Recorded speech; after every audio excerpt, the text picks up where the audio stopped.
Right then, welcome back. It's a new show that I'm going to be trying after a game, the day after a game. We do 5 things. That's not going to change. That's like the quick snapshot of what's happened. But when we're doing the 5 things, we do often miss certain individuals, and I don't want to do that. I would like to try and give as much full kind of analysis as we can. So this is going to be quite a data-heavy kind of show, and we might have a show with myself and Ash coming out as well, which is very much a YouTube version of Match of the Day, Monday Night Football sort of stuff. So stay tuned for that, and let us know if you'd be interested in that sort of stuff as well, using a little bit of software that we've got access to. So stay tuned for that coming. But I just wanted to do a player ratings one to make sure I get every single person and touch on every single person's impact, because I feel like we've missed that over the recent years, the way we've been doing this sort of stuff. Now, overall, I thought the game against City was a very evenly contested affair. Obviously, it was 1-1, and then it took over a dozen penalties each in the shootout before we ended up losing that sort of stuff. United opted for a bit more of a similar strategy to we used in the FA Cup final, which I'm a little bit surprised at. I know it worked, and you're like, why change it if it worked? But I just sometimes think you don't want to show your hand a little bit. You almost want to test out, could we have another way of playing against City? So when we play them in the league, they don't know if we're going to go plan A or plan B. And sometimes that little confusion into what the opposition are going to do can just give you enough of a gap to go and win the game. And I thought the smart strategy would have been like, okay, this one worked. Can we come up with another one that works? Just so when we meet them for reals in the Premier League, they don't know if it's FA Cup or the Community Shield tactic that we're going to bring out, because now they've seen it twice. Pep and his team are good enough to be able to come up with something that's going to figure out how that's going to work. But United was solid as a defensive unit. Obviously, Garnacho's late goal gave us the hope that we were going to go and actually win the game before Bernardo Silva managed to send the game to penalties, which was a little bit disappointing, to be honest. Possession-wise, it was very even, 56% for City, which meant United had 44%. Quite balanced, actually. United had 399 passes, which is quite a lot, although we did hold it a little bit further back than you would hope. The players further forward didn't really get too much of the ball, and we didn't really get it into our midfield either, I don't think. City had 504 passes, so quite even in terms of how it went. City 80 duels, United 77. Dual success rate 47.5 for City, 49.4 for United. So United had a little bit of a slight edge in the duels. Aerial duels and dribbling, City dominated. 63.6% aerial duels won for Manchester City, showing the size that they have as a team. They dominated in the air. And the duels, City had 12 successful duels, a lot of that through Doku, and United just the 1. So being able to break out of the shape and beat your opposition 1v1 is a much required skill, and City dominated from that point.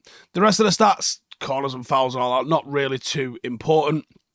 But I want to get into the ratings for each individual player, because like I said, I think that's going to be something important that we've probably missed. Now, start with Onana at the back. So Onana, 7 out of 10 performance for me, and it was pretty solid.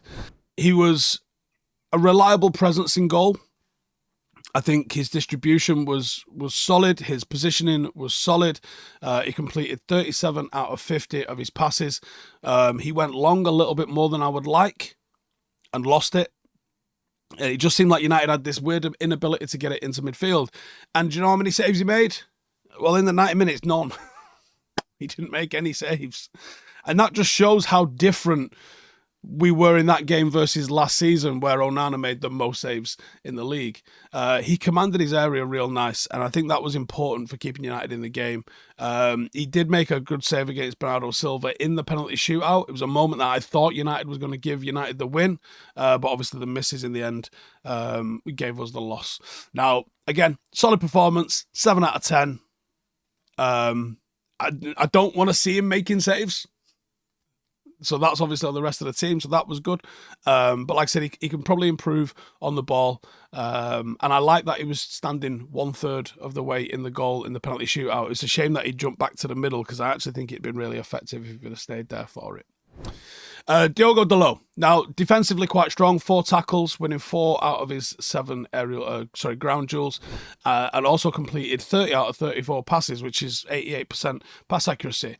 he was decent going forward and he was decent defensively, but he really struggled to add anything into the final third. There was no key passes, there was no successful dribbles, so it kind of limited his influence in the attacking phase. And while he looked good at right back, I don't understand the switch to moving him to left back. I think there was options not to do that, and I'm going to dwell on this because it annoyed me a little bit. So I'm going to mention this when we talk about Pellistri, and I'm going to mention this when we talk about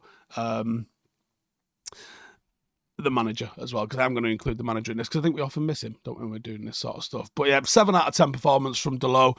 Struggled a little bit with Doku. I think Doku really put him under pressure, which Doku can do. You know, he is a player that really does put people under pressure. He was running at him. You know, Dalot was struggling with it a little bit, but it was relatively solid. I think everybody struggles in that sort of sense against Doku. Harry Maguire, 7 out of 10. I think it was a composed performance from him before he went off in the 58th minute. I think he went off. Very safe in possession. It was 47 out of 50 completed passes with a 94% pass accuracy. But he wasn't really keen on getting the ball into midfield. And I think that hurt us. He was going very laterally with it.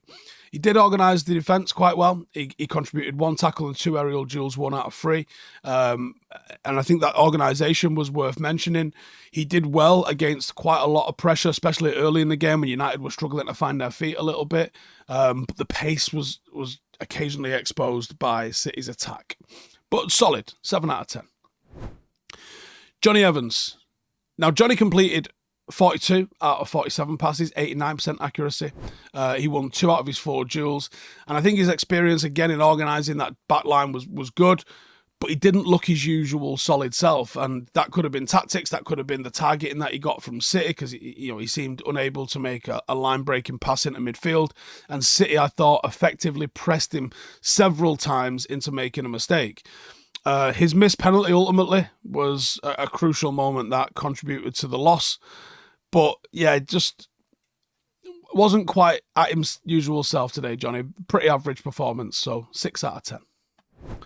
Lisandro Martinez, 8 out of 10.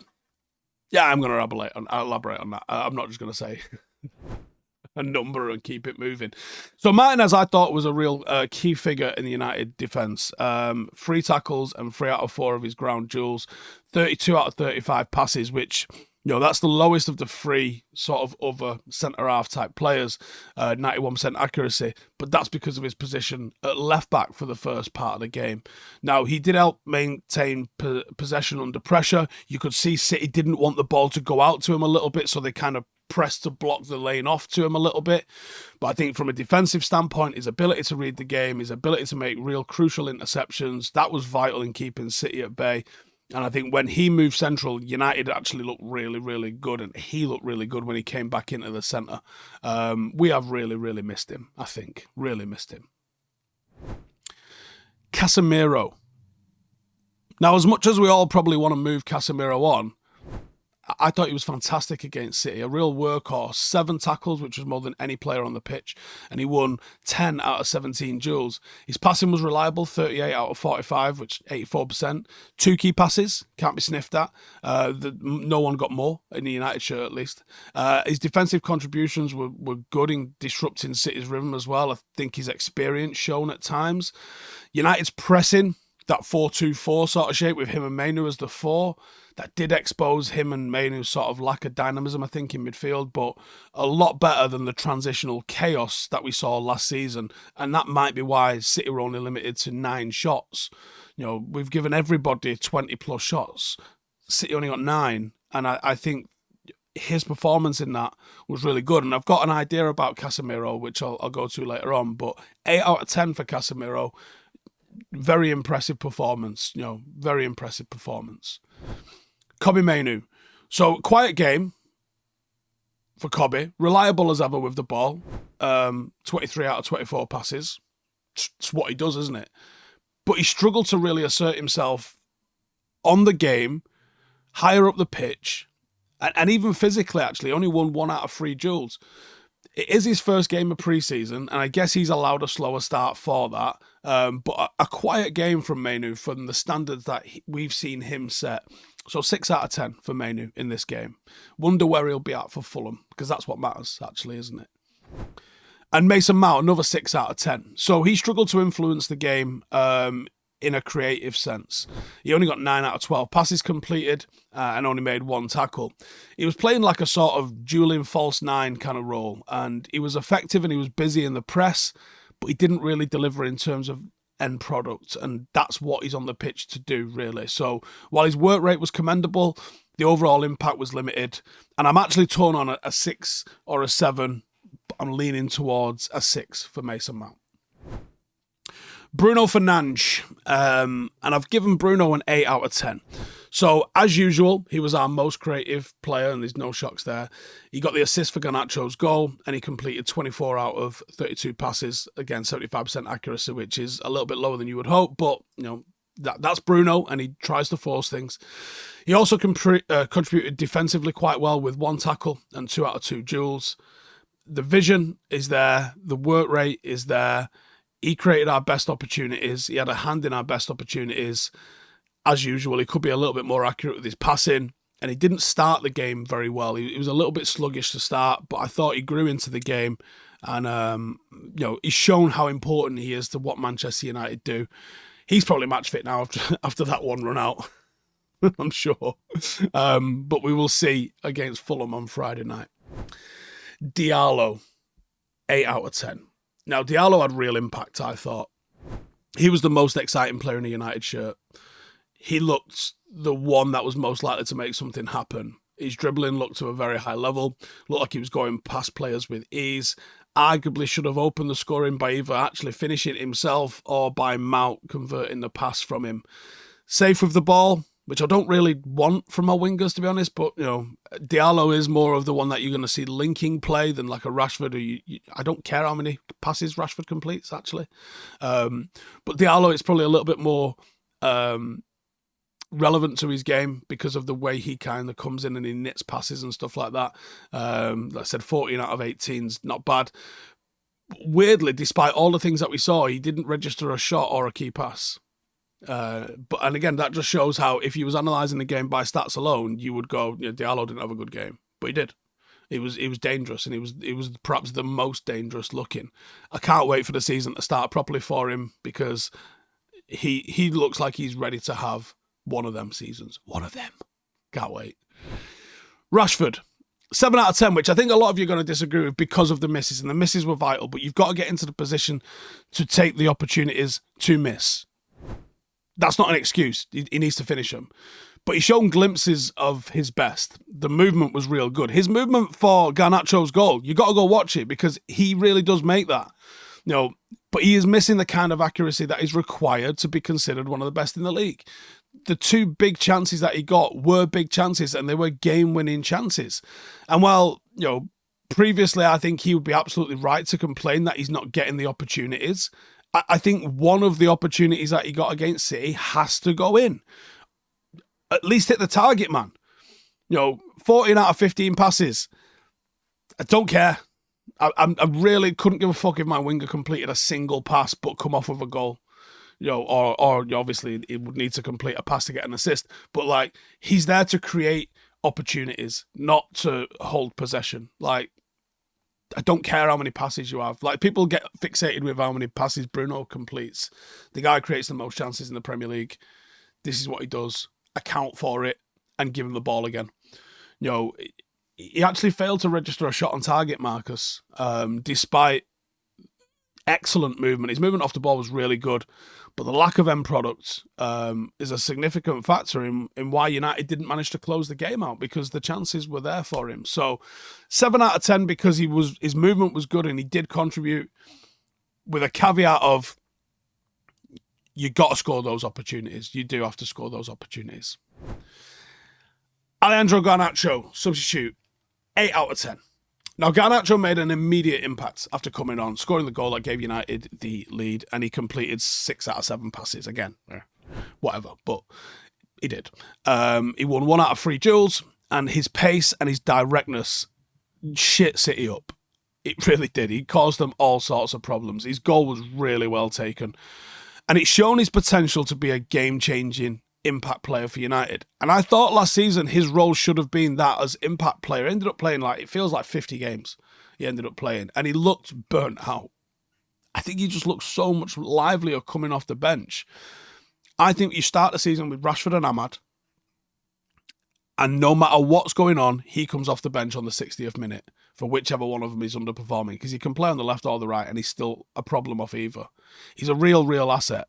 Managing him this season will get the best out of all of those three. But I start him as a sub. That doesn't mean that he doesn't start next week as the starter.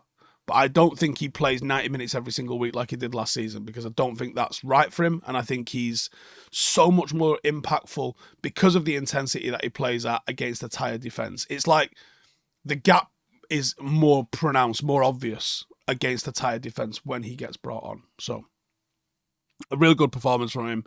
Unlucky not to have got the match-winning goal, really, because of how we defended. Scott McTominay.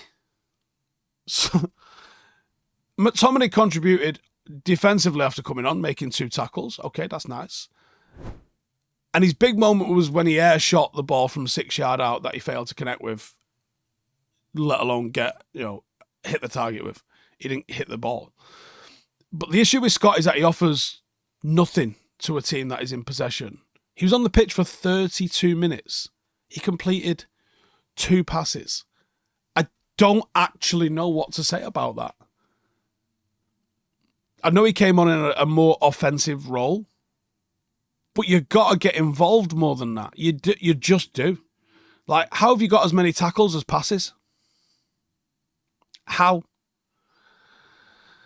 I think he'll get moved on. I think Xerxes would have been a better option off the bench, in all honesty, to do what Scott did, to come and play in between the lines. Like, Xerxes is literally going to do that. Whatever. 6 out of 10. I mean, it might even be a 5 out of 10, to be honest. I'll keep it at 6. And contrast that with Toby Collier. So Toby Collier comes on and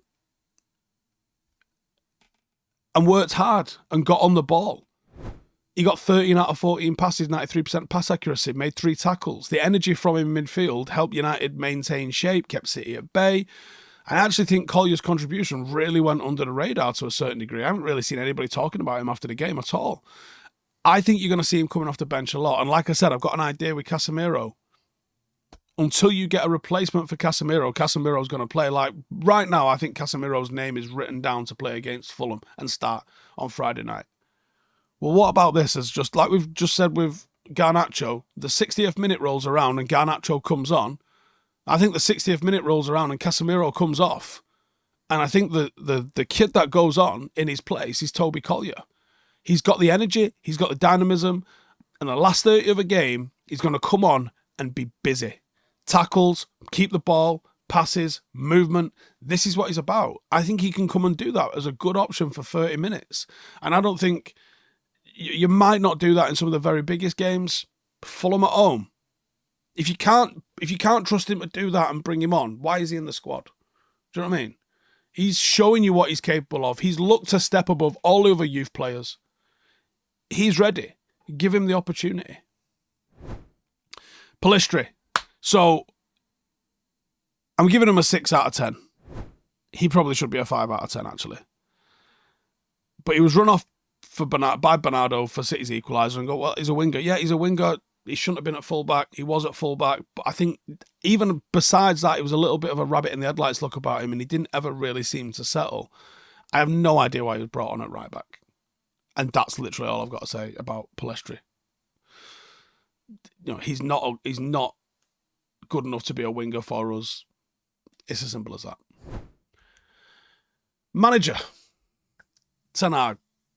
I'm going to give Erik a 7 out of 10 for this game, because I thought the strategy, which obviously is a strategy that we've copied over from the FA Cup final, of sitting deeper. It wasn't a low block. It was a bit more of a mid-block. Sitting in that kind of mid-block and look to press high and block the mid and then try and hit them on the counter, almost paid off with us taking the lead late in the match. His substitutions, particularly the introduction of Garnacho, was effective despite largely being, I think, geared to it being pre-season prep and minutes rather than any sort of straight attempt to win the game. But there are relevant question marks that I think you're entitled to ask as a fan. Pellistri at fullback cost us a game that we'd already won. You know, which isn't a massive nose with it being the Community Shield, but you would rather win than lose, right? I would, at least, anyway. Especially when you've got a fullback that travelled with the squad. Now, I haven't heard, I don't know if anyone asked him in the press conference, but why was Amas not used? Even if you only used him for the last 20, 30 minutes, you keep Delo at right back, you put an actual left back at left back, call me old-fashioned. You know, people are saying, oh, Amas isn't ready to play against City. And okay, cool. If Amas isn't ready to play against City, why is Pellistri ready to play out of position against City? Do you know what I mean? Like, I'm very confident Amas would have done a decent job.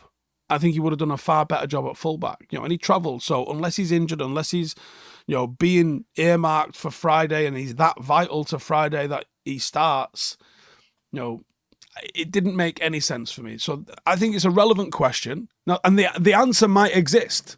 I'm not saying that he doesn't have the answer. He might have the answer and he might give us the answer, but, you know, there was no answer. And like I said earlier, I think Xerxes coming on instead of McTominay would have been a better option. Again, it's still kind of pre-season, so you can still expect weirdness in these. And those decisions aside, and those questions, I would say, aside, it was relatively solid from the gaffer. And I think as this week plays out, we will get the answers to Amas, to Shaw, because there's still question marks there about what the fuck's going on with him, to Xerxes, to McTominay, Pellistri, all that. We're going to find the answers out as the week plays out and we see what happens. Fulham on Friday night, it's a huge opportunity for us to start the season well. It's an opportunity for us to, with the purchases that we made yesterday, De Ligt and Mazraoui, you know, will they go straight in? Was Amas and Xerxes being kept off the grass because of their importance in this game? We're going to find all of that out this week. But please give us your thoughts on the ratings, on the format of this as a show, on the graphics, on everything, and the show that me and Ash are thinking about doing on a Monday. It won't be for a couple of weeks because Ash is going away. But yeah, let me know what you think, and I will see you in the next one. And let me know if you agree or disagree with the ratings in a big way. And I'll see you in the next one. Laters.